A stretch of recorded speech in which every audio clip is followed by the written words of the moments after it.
It's a beautiful day. Yeah, it's a beautiful day. Hey, hey, hey, it is indeed a beautiful, beautiful day. And look at these wonderful smiles. Look at these wonderful ladies. It's so great to be back here. And of course, we have a jam-packed program in 1 hour. And of course, we're also talking about our health fair that's starting. So it's here and there as well between 9 a.m. and 10 a.m. We'll be here in studio. And so once again, I'm really excited about this whole rock production. And of course, we're talking about gender-based violence. So I have a co-host, and I'm really excited about that. And so I'll have a co-host introduce the guest. Each person will say their name, and of course, they will say who they are, and then we get right into the what? The meat of the matter. This is Roots FM 96.1 on the FM band, and we're good to go. Take it away. Good morning, everyone. My name is Tomoy Campbell, and I'm so happy to be here because, as Icy said, we're talking about GBV and everything related to climate justice, parenting, and all the information that we need to know so that we're armed with all the necessary skills and tools. But of course, this is not a conversation that I will be leading. I have able and competent guests who will be guiding us through it all. I'm going to give them an opportunity to introduce themselves, tell us their name, where they're from, and of course, tell us if they're excited to be here. So I think I see in the corner of my eye, Auntie Judith. That's what we affectionately call her in this space. I'm like a youngly know, so I have to respect my elders. So I'm going to ask her to just introduce herself a little bit. Tell the people what you're here to do, Auntie Judith. Well, so, Auntie Judith, yeah. I don't mind, I'll just tell you. Really good to see you. Long time friend of Rock. So I've done substantial amount of my training work with Rock. Anything to do with gender and empowering women, including reducing gender-based violence. So now I am a member of WMW Jamaica. I'm a director on the board. And in that space, I have continued to work with projects there, reducing, preventing gender-based violence in every possible way. And more recently, in the last couple of years, I have extended that gender lens and gender analysis to climate change. So I think that's why I'm here this morning. Yes, and we welcome you. Absolutely. Yes. So good to see you. I haven't seen you in a while, but it's really good to see you in the place. Coming up the steps, I remembered. This is Roots. Yeah, Roots is rooting. Right. Rooted, you're not going anywhere. No, and this morning we're absolutely rooting for Rock for sure. Okay. So now we heard from Auntie Judith. Who is this beside Auntie Judith now? Yes, this is Keisha Williams. I'm the executive director at Rock, and I am so happy to be in this space. And I'm so excited about the our activity that we have today. We have our health fair going on right now in the community of Trenchtown. And that should be starting anytime around 10 o'clock.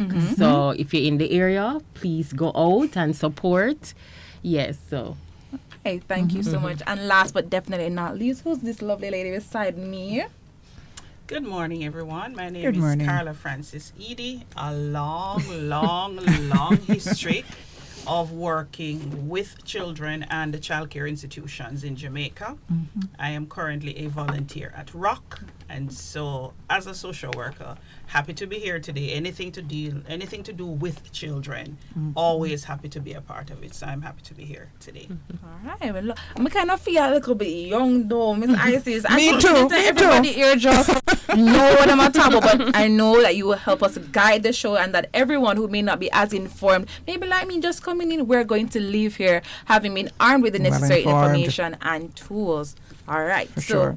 Auntie, I know Auntie Judith talked about she's a gender advocate. We know Miss Carla here, social work, and I know obviously the person behind the Rock team, Miss Keisha Williams, here with us this morning. I want you to talk a little bit about the overview of the activities that you have. What can we expect at the community fair? Okay, so the activity is an initiative that would actually be a part of a lot of activities going on to roll out a week of not really celebrating but commemorating the advocacy regarding gender-based violence. So we are rolling out our advocacy with a health fair. And the health fair is an initiative that has been supported by the UN Women Spotlight Initiative, also the European Union.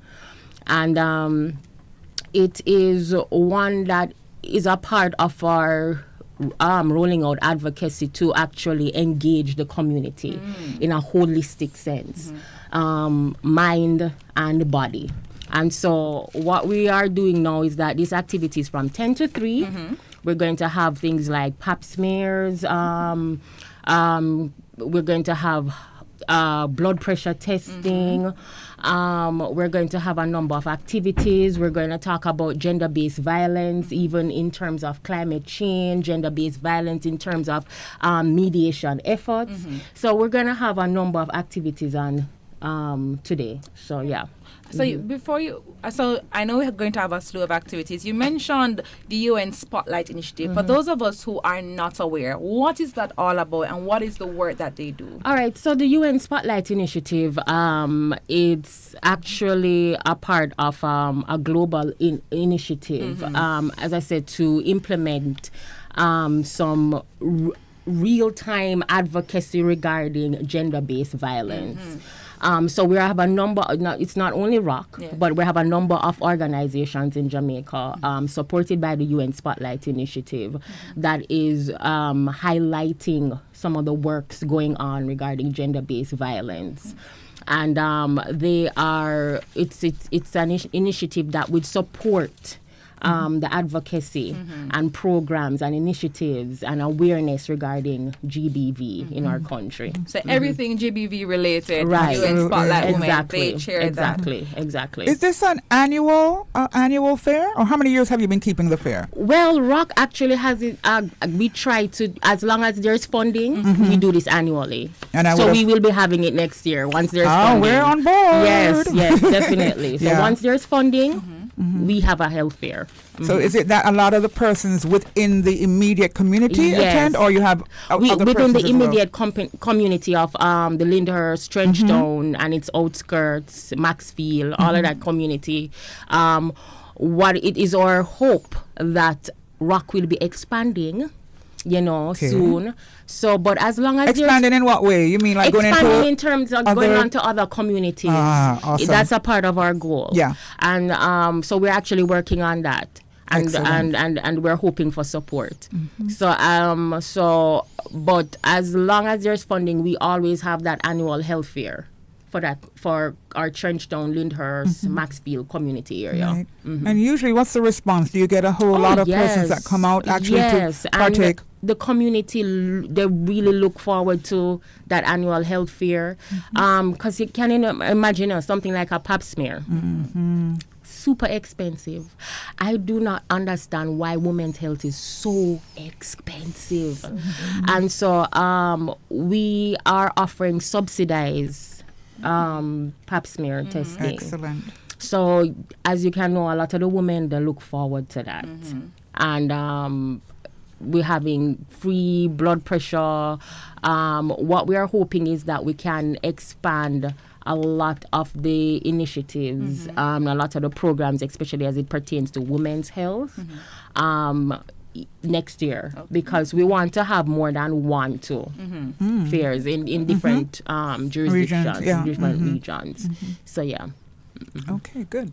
So we know that the 16 days of activism around, gender-based violence starts tomorrow, leading out sometime in December.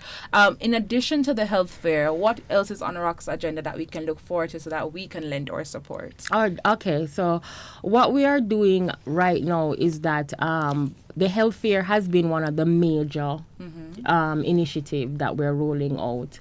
And so we are in this aspect of reimagining our organization and rolling out some new programs for the upcoming year. So this really was one of the major projects, the health fair, to actually end the year. But we are actually in the crux now of rolling up our sleeve and creating a strategic plan to really empower the women within our community and to really have actually not only a community goal, but a national goal for really advocacy. So the health fair was one of our major projects to end this year.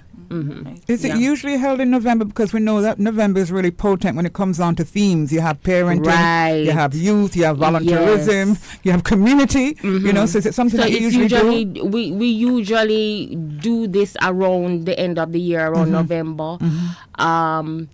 So it's usually one of our, well, it depends on where we are in funding next year, because as I said, we want to do more than one. Of course. So if it's possible to have one in the earlier quarter of the year and have like one rolling out within Maybe November, like within a major March would be a good month. Right, International March would, Women's exactly, Month. Yeah. March. So as I said, as long as there's funding, Yeah. Funding Rock is will necessary. Yes, Rock will be initiating these important initiatives. All right, so we have so much more that I know we want to get into: climate change and gender-based violence, climate change, parenting and gender-based violence. But of course, we can't talk about everything right now. So we're going to go to a quick break, and then we're going to pick up with Auntie Judith. We're going to talk more with Miss Keisha and Miss Carla as they talk us through gender-based violence. I'm Tomoy Campbell. I'm co-hosting today with the lovely Miss Isis, and we'll soon come back. Andrew Kingston, who do you listen to? Roots FM 96.1. Trenchtown, Lyndhurst, Greenwich. It is here when the Women's Resource and Outreach Center ROC and the Women Empowerment Group in collaboration with the East Jamaica SDA Church present a community health and information fair under the theme Building Safe Communities Together Against GBV. This Friday, November 24th at 9 a.m. to 3 p.m. at Avondale Drive under the Big White Tent. The project is initiated under the EU-UN Spotlight Initiative and supported by UN Women. Come out and access free medical services such as blood sugar, pressure checks, pap smears, and more. Come and join the fight against gender-based violence and help us build a peaceful Jamaica. Live broadcast by Roots 96.1 FM between 9 a.m. and 10 a.m. and between 1 p.m. and 2 p.m. Prizes and surprises and entertainment for kids. See you there! Ladies and gentlemen, welcome aboard. All carry-on items should now be stowed securely, either in an overhead bin or under the seat in front of you. Join me, Sugar Wayne Watkins, every Friday afternoon, 2 p.m. until 5:30 p.m. for The Flight. Coming through the airwaves of Roots 96.1 FM. The Flight is a musical journey with features and information. That's The Flight, Fridays, 2 p.m. until 5:30 p.m. with your host, Sugar Wayne Watkins, on Roots 96.1 FM, the voice of the inner city.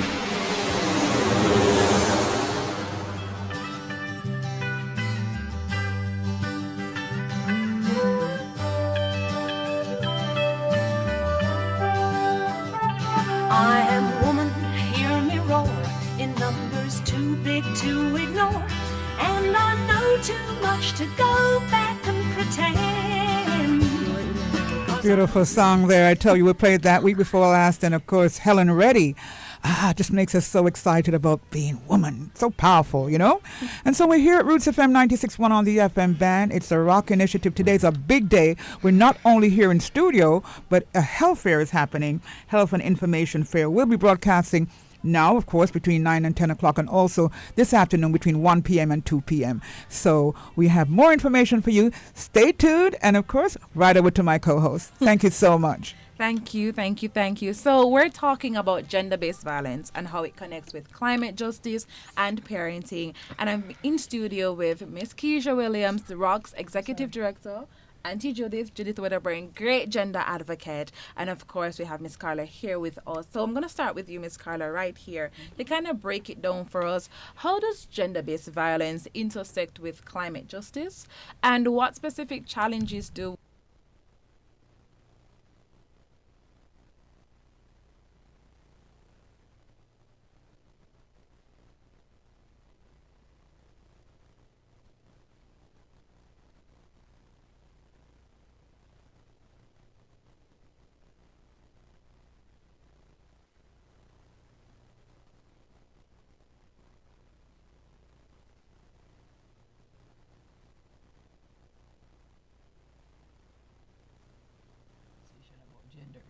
Okay. No problem, Auntie There's Jessie. a great deal of confusion out there about gender. Why not? And if we think about it, I'm hoping our listeners are tuning in, because if they have questions, I'm sure you would welcome them, and Yes. so would I. And from the panelists. So we grew up and we're socialized, right? The main socializing space is what? Home. Our home. Outside of the home, it then becomes the School. the community, community. of which the school is a part. Further afield, it then becomes the church, which is also a part of the community that the school and the home is a part of. Yes. And we know growing up, they're norms, what we call gender norms, that you're supposed to do certain things if you're a young man or a young woman. And this goes right back to when we're born. Yeah? Yes. We're born with physical features that tell us whether you're male or female. Yes. Well, there's a whole nother conversation going on about other things in a different space, but just for this morning. So the child is born and they're socialized according to whether they're male or female. So the question then becomes, when any of us were teenagers and you towed a line, you went to school, mommy and daddy, if there was a daddy around, you go to school, you get your grades, but you're also being taught what it is to be a woman. Yes. And we know what the major responsibilities of that not were, are, Yes. right? What are they? Caring for family and extended family. And most of this work is free, unwaged. Making it really clear, right? But if you don't do it, what happens to your own family? Then you're a bad woman. She can't even look after the picnic. Oftentimes, with little support from the father. Big up to the fathers that do. I always make sure to do that.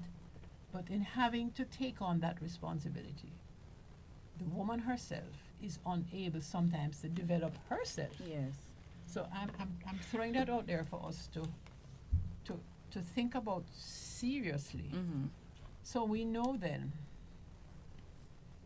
that gender refers to different roles and responsibilities. So if there is a severe hurricane,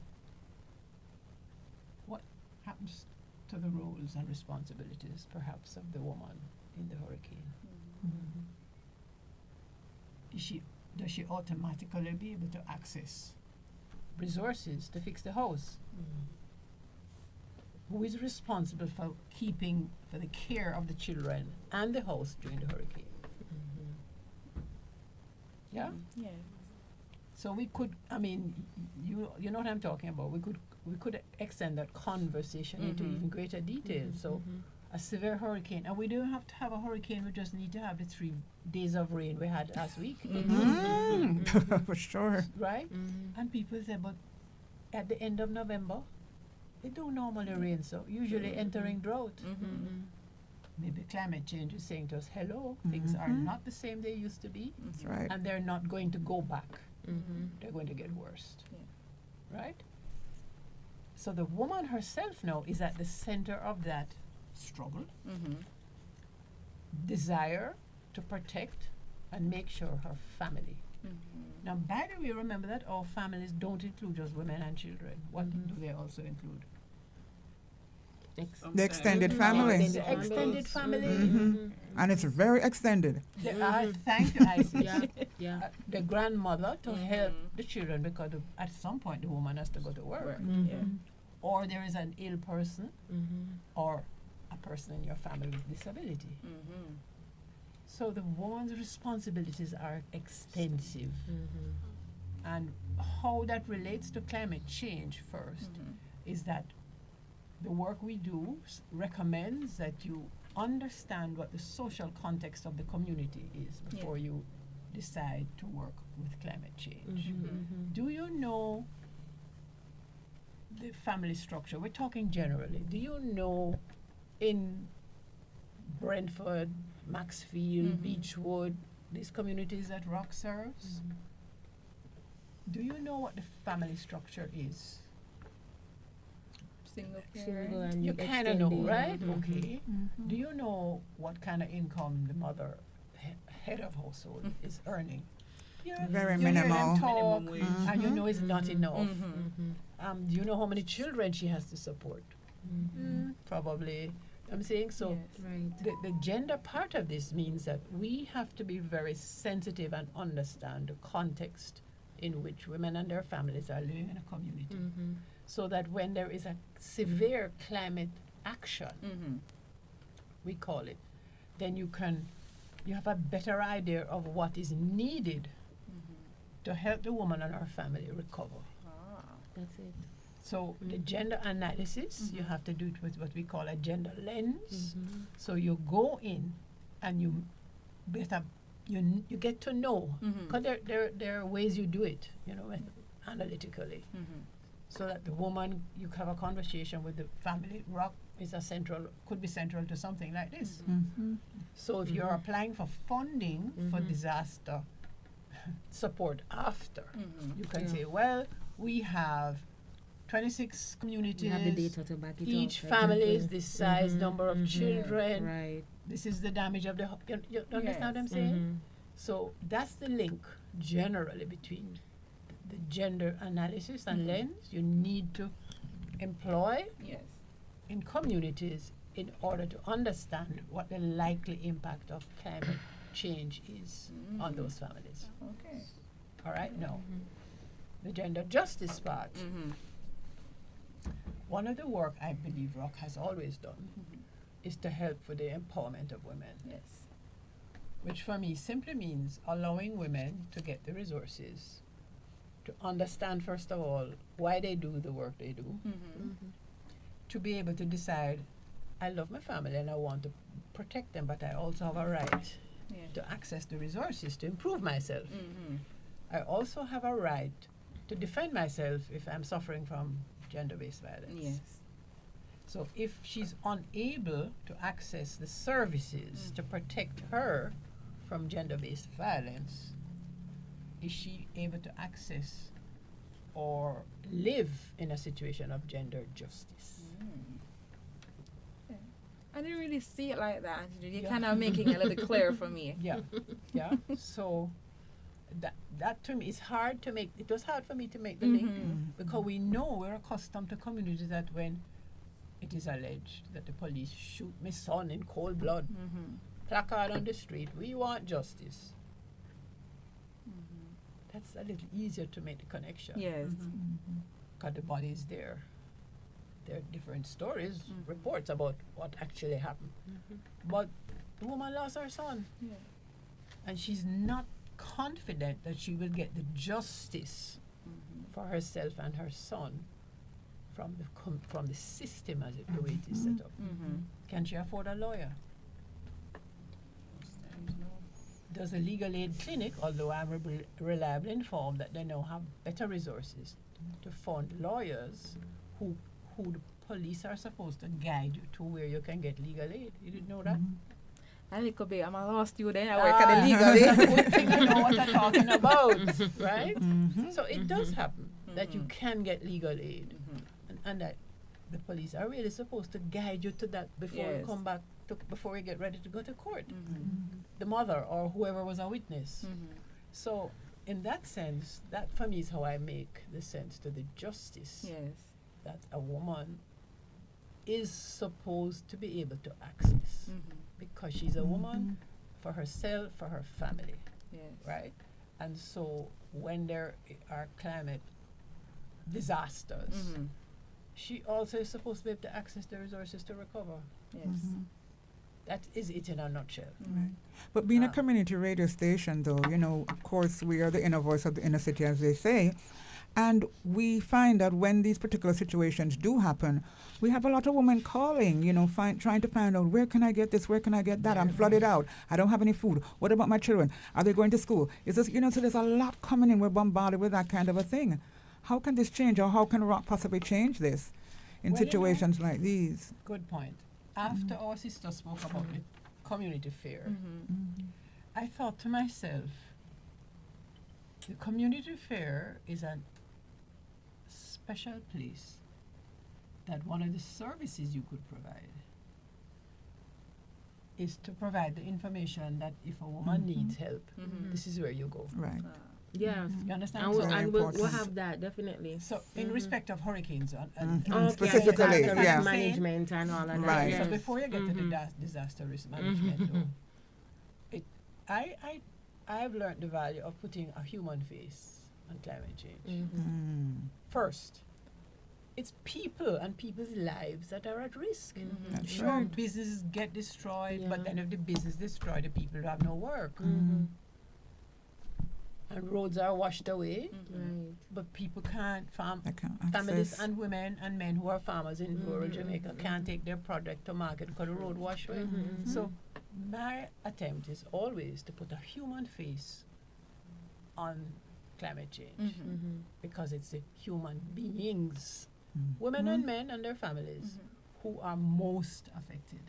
So I'm saying that a community fair like Rock could make a mark for Rock for the Absolutely. communities you serve by having a part of the fair on the special part of the tent say to women, this is where you go if there's a hurricane and you've had damage. This is the procedure you must follow. Because you're we're in the right. season. It ends on 30th, but we're still in the Yes, so season they of may not be hurricanes. able to do it for now, Right. but certainly put it on the agenda. For Absolutely. And in the past, we did robust research where we did even why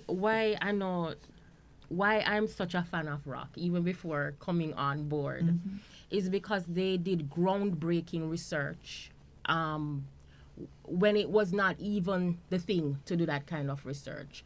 Because I know that they had done, specifically regarding disaster risk management and what should be done, and they did a lot of Explain for our listeners what you mean by disaster. all right, when I risk said management. disaster risk management, I just get out of the whole, I'm sorry. down. So when we talk about, for example, we created pamphlets and we had workshops in the community, and we actually spoke to the community members and actually told them what it is that where you need to go, what needs to happen in case of a hurricane, an earthquake, flooding. Excellent.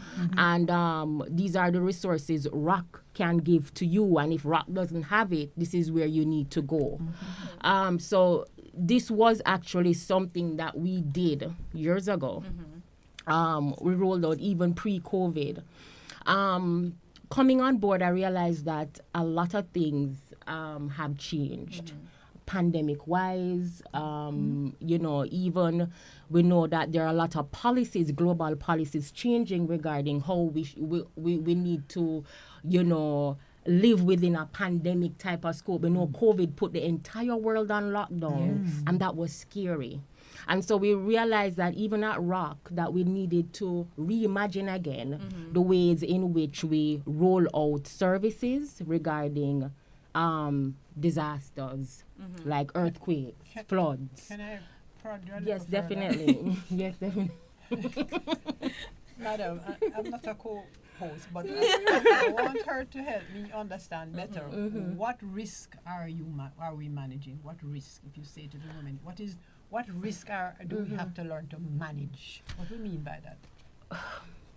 Risking the risk of knowing how to survive. The for risk example, of your house washing away. exactly. No, I'm asking But you to say it. right. So And you did a pull on. but in terms of, like, for example, when we talk about real lived experiences, and this is as real as you can get.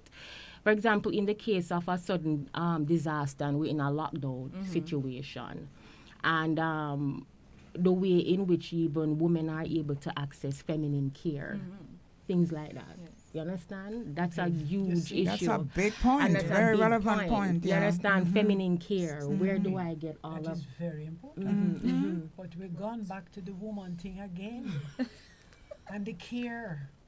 Yes. So I'm saying that is absolutely critical. But beyond that, I'm encouraging us to extend our care further. That's true. So that in preparing the risk is I don't know, Beechwood Avenue slopes are going down to the harbor. I don't know. Are there parts of the communities that flood? Are, when you have heavy That's rain, right. Yeah, exactly. what is the risk then to the homes in the community, to the small business in the community? You understand? And to say to these people, come to Rock.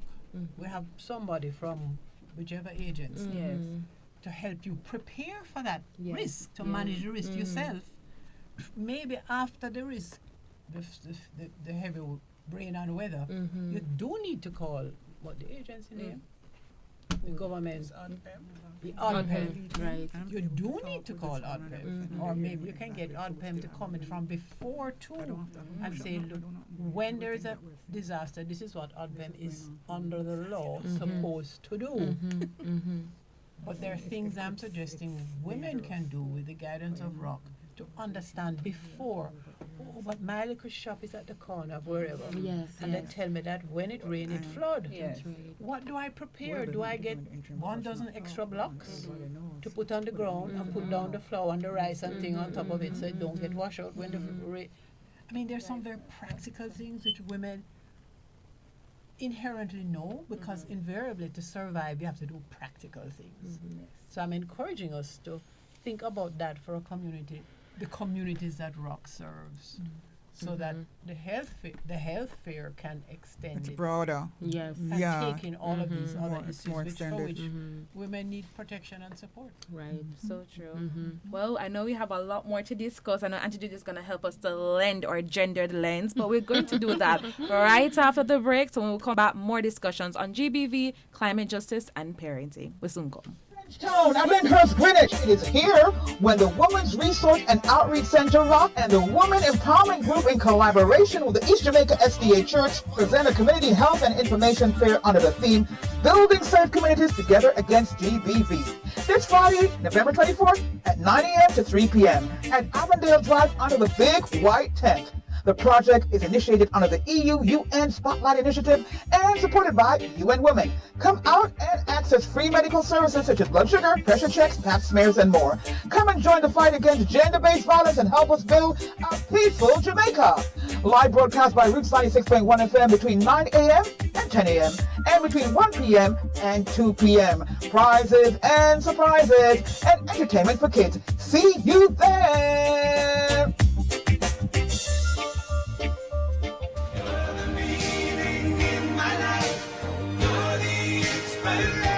Are you in search for life's true meaning? Are you in need of a sweet anointing? Are you in need of a holy blessing? Well, here's something inspiring. Join Dwight Irving on Roots 96.1 FM from 6 a.m. to 10 a.m. for the Sunday morning inspiration. It's radical, it's natural, it's inspirational. It's the Sunday morning inspiration right here on Roots 96.1 FM. Listen and be inspired. I was falling, stepped in on time, leading up life. I'm free from the fear. The Ararat Evangelistic Association presents Walk Free here on Roots 96.1 FM in a new time, 4:30 p.m. to 5 p.m. On Walk Free, you will hear life-changing testimonies, inspirational messages, and music to encourage you. Remember, tune in to Walk Free. Listen every Sunday from 4:30 p.m. to 5 p.m. And if you've missed it, tune in to the rebroadcast on Wednesdays at 6 a.m. Tune in and be blessed.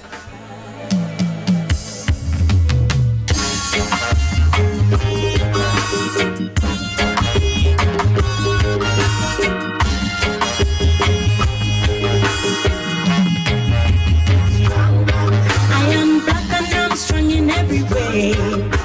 Traveling to the top of the mountain. Jaja in control. And here on Roots 96 FM, my name is Tomoy Campbell. I'm co-hosting today with the lovely Miss Isis, and we are telling you everything about gender-based violence, climate justice, and parenting.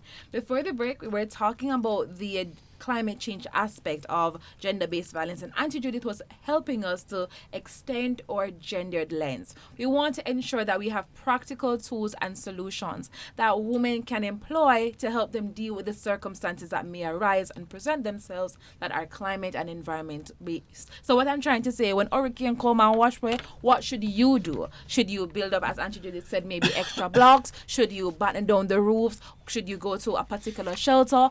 And we're seeing how ROC can help in advancing initiatives to ensure that you get the answers that you need.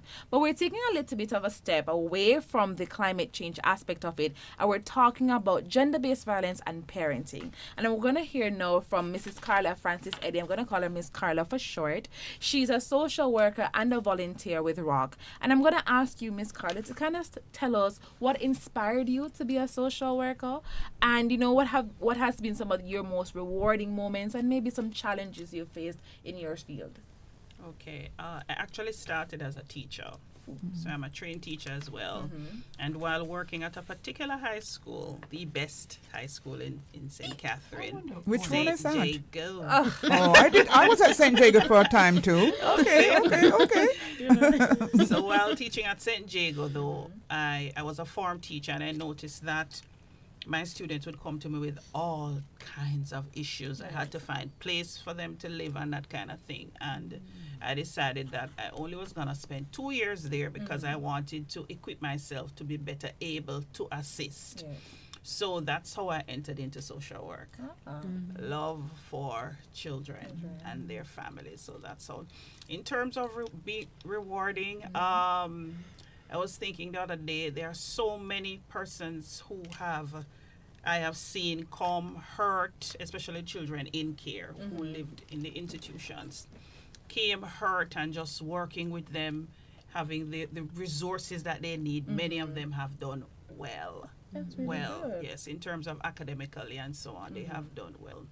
And reunification with parents, because the best place is really with their parents, not in a child care institution. In terms of the challenges now, when parents just take it as a habit, I'd see parents who would have children and they'd have all 3-4 children in care. So it's like they have the children to just give them up in care. So that's one thing. The other thing is sometimes some resources that you need or we needed, you couldn't get it, in terms of, like, for example, psychological care. Yes. When you go to the government hospitals, the appointments are far apart. Next year. So then you had to divert money from somewhere else because this child needs a help now to pay so that they can get the psychological help that they need. But it's a very, very rewarding profession. Very, very rewarding. It's always good and warms my heart to see people transform, to let them move from a place of just living functionally to living optimally. Yes. So I'll continue to do it until I go. Well, Ms. Carla, you brought out the aspect of children, and I want us to kind of extend that conversation further.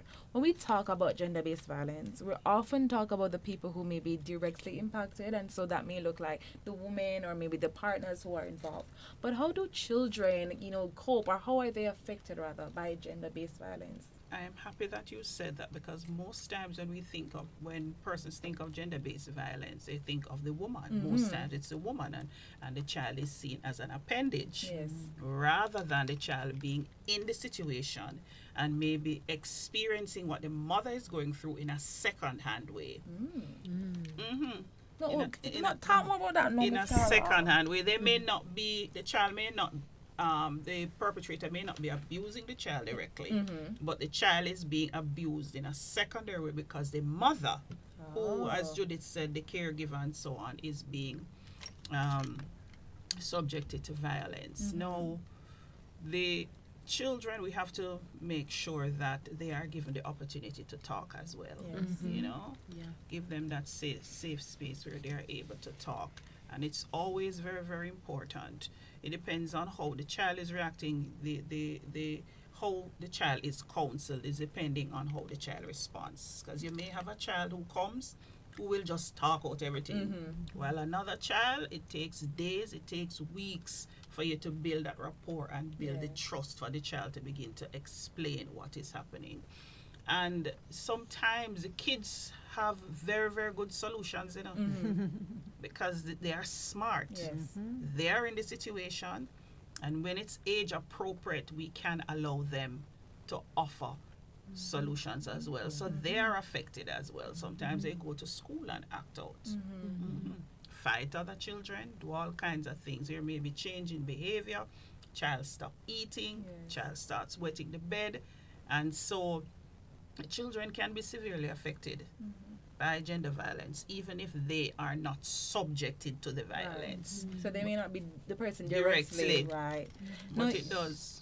Oh, sorry, Can continue. I ask your question? Certainly. You talk a little bit about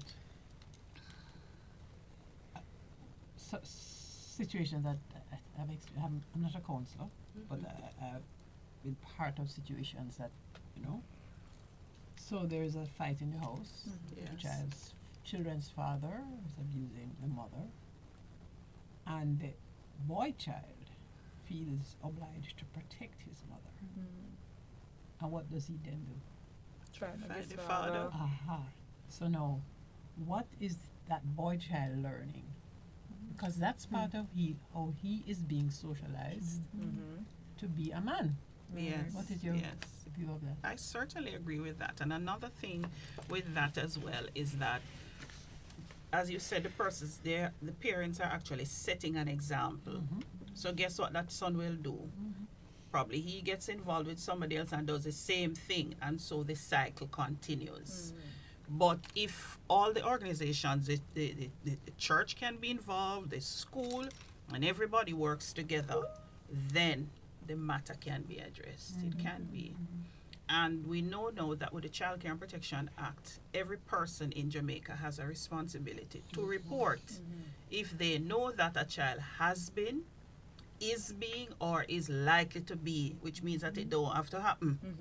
You have a responsibility by law to report it to the Children's Registry. I'm curious about that point, because, Miss Carla, let us be very frank. The informal culture in Jamaica. I'm going to be in my house and say my business, I'm not going to fast. People are often of that view. So how do we sort of combat that, even though there is a responsibility that you said, if we suspect that there is going to be abuse, if it is actually happening, that we should report? How do we make those reconciliations? Because you can make the report without telling who called. So nobody don't have to know say it's you. Unless you talk. Okay. I'm a little concerned, I'm sorry, about the youngster that you spoke about in particular, who is not the talker. Now the talk out everything and, and brilliant as well and so forth. But the little one there in the corner who is so pained and traumatized, but doesn't know how to express and is not expressing. Do we lose that? How does that work? Are we losing our children in that way? Because quite a few children are of that ilk. So how does that work? All children, one of the ways that they will manifest, you will see change in behaviors. So if you have a child in school, and if you have a teacher who is, I'd say, observant, and you recognize change in the child's behavior, something wrong. And that teacher now will have a responsibility whether they're going to refer to the guidance counselor or call the office of the Children's Registry. But how easy is that, though, with sometimes 30-odd children, 40-odd children in a class, possibly, to pick that up? That's why I said if the teacher is very observant, she'll see that. But it's not the school alone. If the child does not, if it's not the school alone, the child goes to, say, for example, they go to church. Pray that the church will wake up and see that something is wrong. This child is usually very lively, bubbly, talkative. Something wrong. Something is wrong. And care enough, not only in words, but in deed, to find out what's happening. Some of our children won't talk, whether out of fear or for whatever reason, they won't talk. Yes, so what I hear you describing is the danger that the entire family and the community and the country suffers from the culture of silence. Wow. So yes. I know we say inform if it did. And that's a big thing in the inner city in particular. It's a big thing, but why is that so? That's because there's a culture of silence. Of course. And it works both ways. So I'm so glad you explained all of those things about what needs to be done to affect children, especially those who won't talk. But the challenge is, how do we break the culture of silence? Yes. How do we support those persons that want to talk, can't talk, don't know where to talk, and therefore they are unknowingly supporting the culture of silence? So that to me is a number of things need to be done.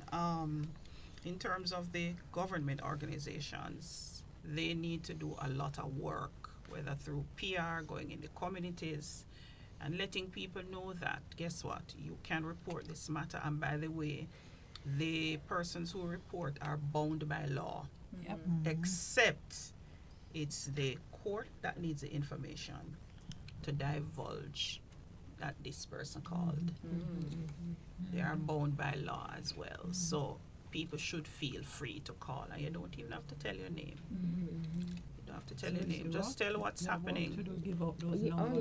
Oh yes. And because we're even talking about how much this affects GBV, affects the community at large, because we know that we're living in pockets of, like, what should I say, isolated culture. Things changing. The culture is like from work to home, school to home. I mean, church is like a decision, you know, it's you know, like not everybody into church and communities and the youth group. You know, at one time these things are changing rapidly. Now a child is really invested in the devices. You know, and whatever they're overhearing they just put on a headphone, and this is affecting, you know, we talk about the alpha generation coming up now. You know, so it's really affecting the community at large. As I said, why is it that we're sitting down at ROC and talking about ROC Reimagined? Is that we are looking at the ways in which culture is changing. You know, culture, we can't see culture from one lens where we automatically assume that the typical home send the children to Sunday school. That's hardly a thing anymore. You know, right now the two pillars of great influence is the home and the school. You know, when you talk about all youth clubs, one time you used to have vibrant youth clubs. Right what now about the youth Girl club Guides is the and Brownies? Girl Guides. That to me was like a rites of 4-H passage. Club. That was a right. That was a rites of passage. No, those things are breaking now. We have like with Disney. You know, TikTok, all of those things are. That's a different rites of passage. Engaging this new sense of identity right now. So what we're doing at ROC, we're realizing how we can compete with TikTok, how we're going to compete with visibility, Insta, and the next thing that's going to come on. You know, when we're living in a culture where Snapchat, people are taught things in 3 seconds. And this is what, you know, we have people telling ideologies about what a woman should be and who, and they're very adamant on Instagram, and they troll you for life if you have anything indifferent to say beyond that. So this is, you cancel culture, you cancel. But I mean, we're living in that kind of reality. So you don't have that reality right now of, okay, let's talk to our. I was like talking to my niece. I was like, what happened to brownies and girl guides? That's not cute no more. It's just I'm so old. But it's a big void. So it's a huge void. But this is what is happening in our communities. You know. So my question is, what's the solution? The pandemic did lock the whole of it down at home. And I think the research is telling us that one of the greatest damages it did was to keep children at home. They no longer had the opportunity to go to school, interact, find guidance counselor and talk. Some were out of school for a year, and we subsequently discovered some for 2. And some have not yet returned. Yes.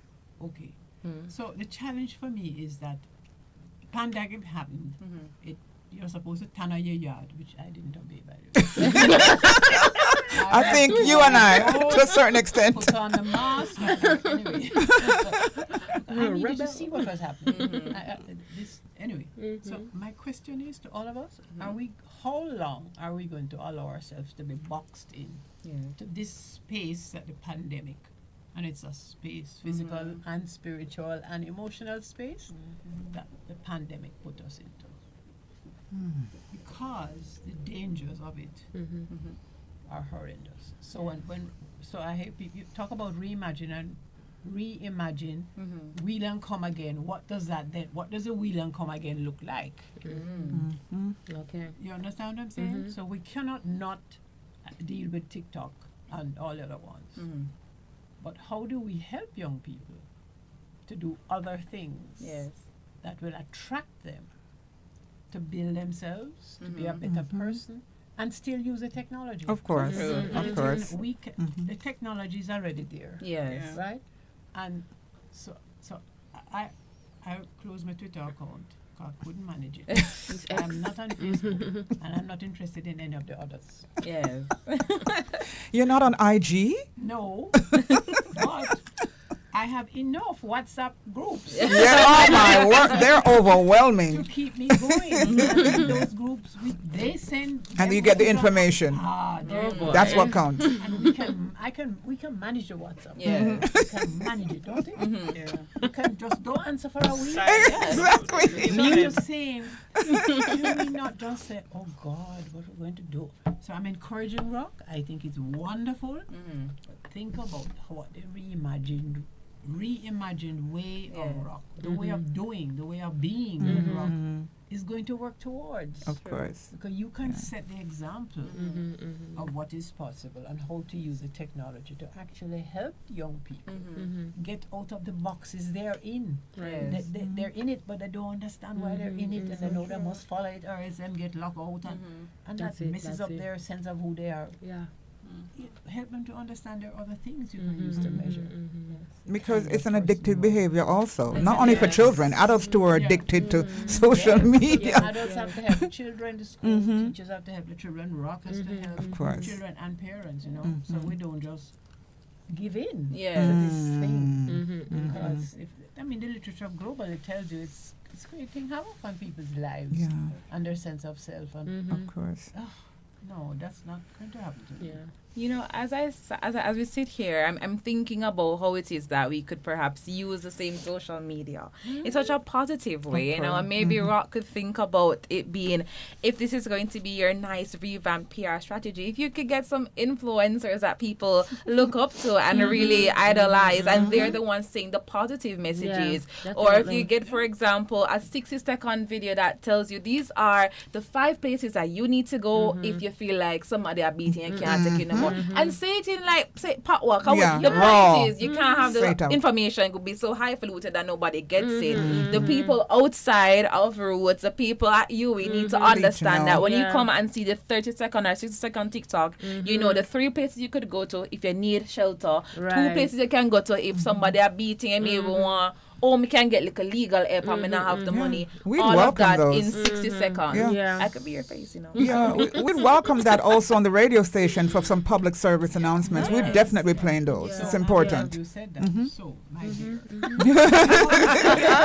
that you tell the influencers what you want them to say. Exactly, I exactly. mean, not treat the subject the same way. And so the influencing you're hoping to get from influencer A. After them done do it, you have to say, oh no, what we meant.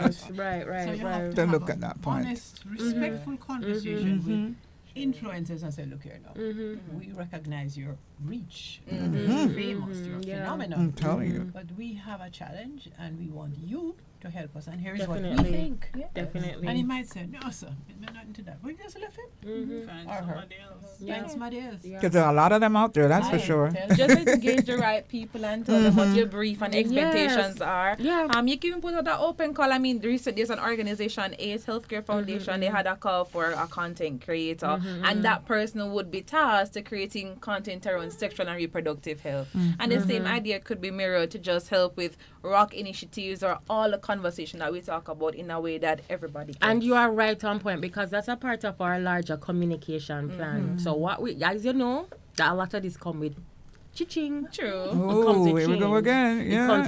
It comes with money. So Funding, listen, yeah. that is a part of our large. Yes, Auntie Judy. Yes. Is that Of job? course. So you have to pay. You know, to And tell they you the get truth, paid a there's lot. some even called, some price line, they're not doing it for less than 200,000, some word. So if you want to know that we're having those discussions and we're having that, but as I said, I think yes, that Sister Judith is probably considering being an influencer. the more the reach, the more the money. All of that, listen. Language, though. I will provide the content, Yes. Is the language. Yes, because we know that a lot of our influencers don't really have a gendered lens. And it's that is one of our challenge. And we notice that a lot of our influencers sometimes they're not really projecting the larger image in terms of what we're talking about, gender inequality and equity and all of that, because ROC is an organization rooted in that kind of gender feminist to a certain extent. So we have to be very careful too. True. Of who you understand comes on board, but all of that is in the pipeline. We are in discussion with that. Ladies, I cannot believe that we're out of time already. Oh God. Can you believe it? Yeah, we've been an hour.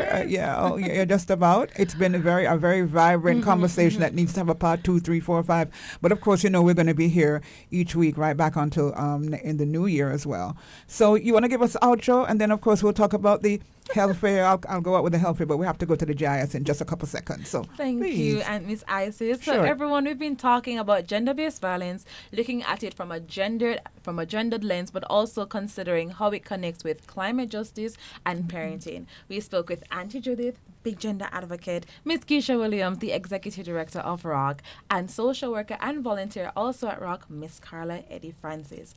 Ladies and gentlemen, everybody who listened, thank you so much. We do hope that you took away some key nuggets. My name is Tomoy Campbell. Follow us on Instagram at ROC Jamaica, and of course, stick and stay with us every time here on Roots 96 FM. Love and light, and see you later. Thank you so much. All roads lead to where? The health fair. The health fair. Thank you so much, ladies. It's been wonderful. Thank you so much.